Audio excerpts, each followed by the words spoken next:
ujian kalian hanya perlu ini aja. Stop.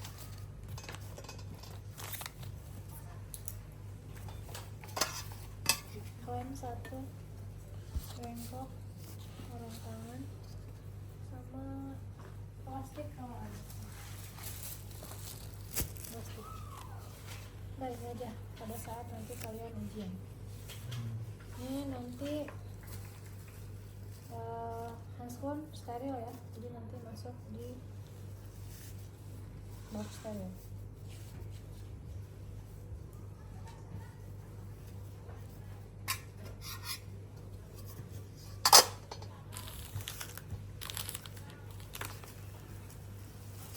Ini sudah terpasang.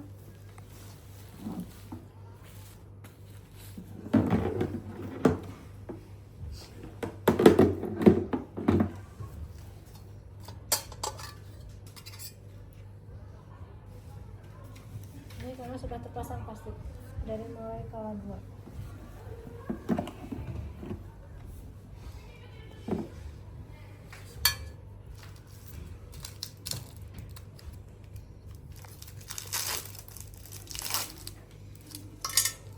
Spet harus steril. Ini spet, ini steril ya. Buang. Nah, ini spet nanti harus steril. Ini biasanya dimasukkan sebelum kala 2. Jadi kalau pas pembukaan lengkap langsung kita siapkan semuanya. Tapi karena kalian tidak dari awal, jadi ini mulai dari kala 3. Ini disiapkan ya. Nanti kalian pakai baki ya.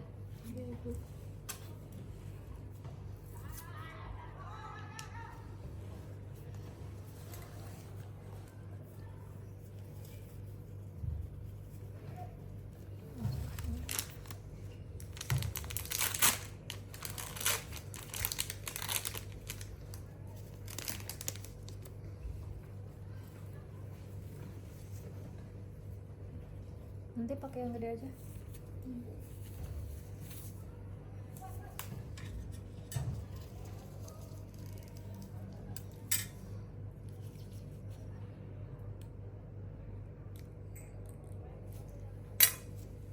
Nanti mulai dari manajemen aktif kala 3. Manajemen aktif kala 3 dimulai dari ya.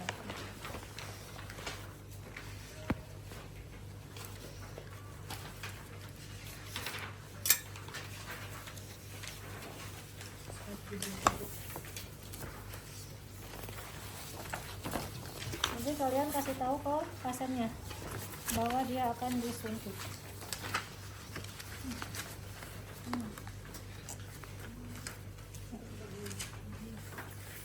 Nanti kalau biar mudah, ini kalian masuk dulu ke sini aja ya.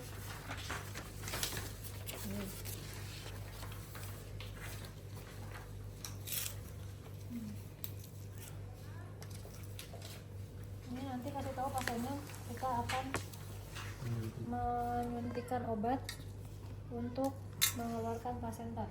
Ini suntik IM.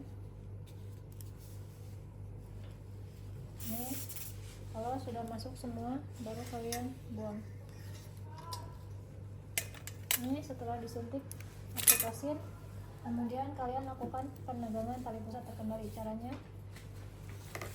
ada di antara telunjuk sama jari tengah.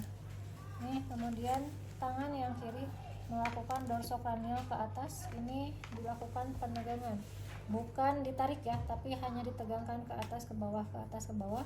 Ini kalau misalkan plasentanya sudah lepas, ini akan gampang.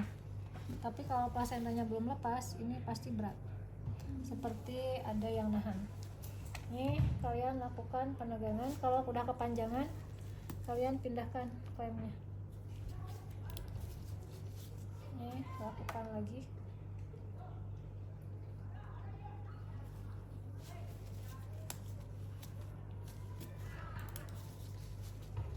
Terus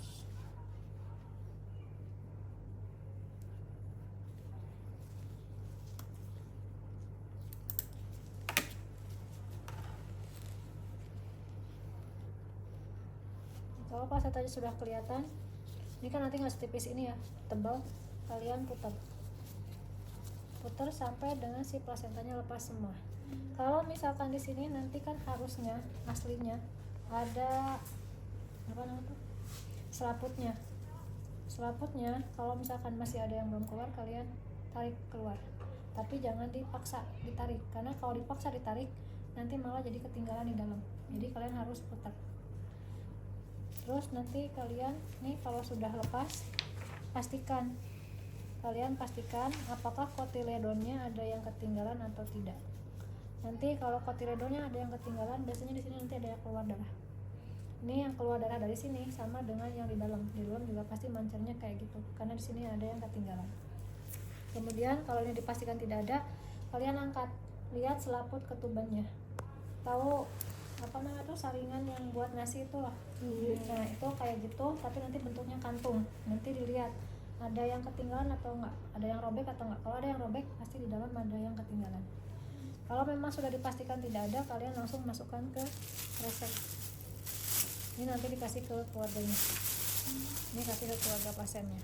Kalau misalkan memang sudah yakin tidak ada, habis itu kalian lakukan masase uterus selama 5-10 menit sampai dengan kontraksinya keras. Harus sampai menemukan yang keras. Kalau belum, kalian lakukan terus masase. Nanti sambil lihat pendarahannya banyak atau tidak.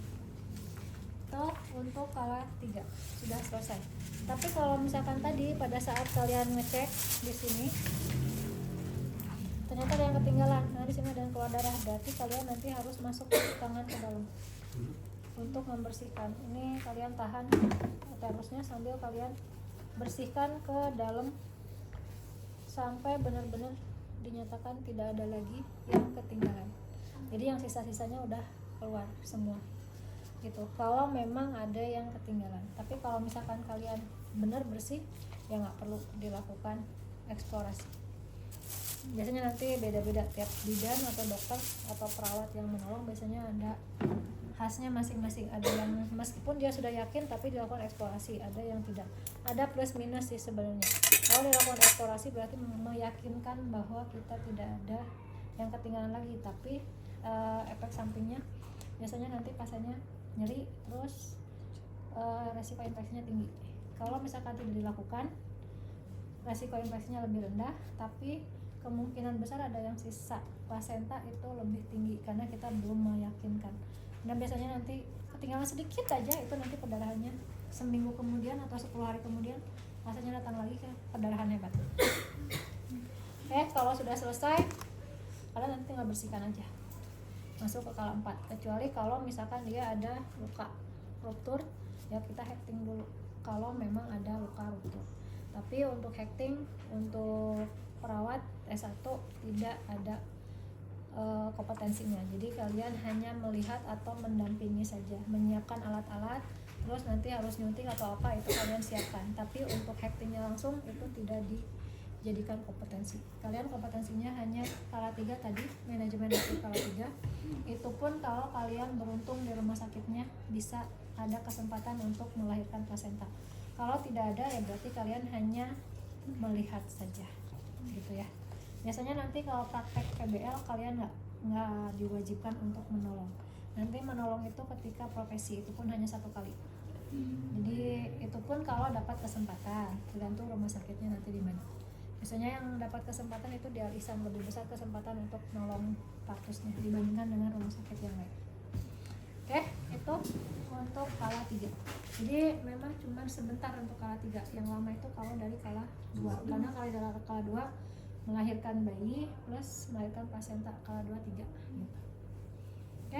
Sudah?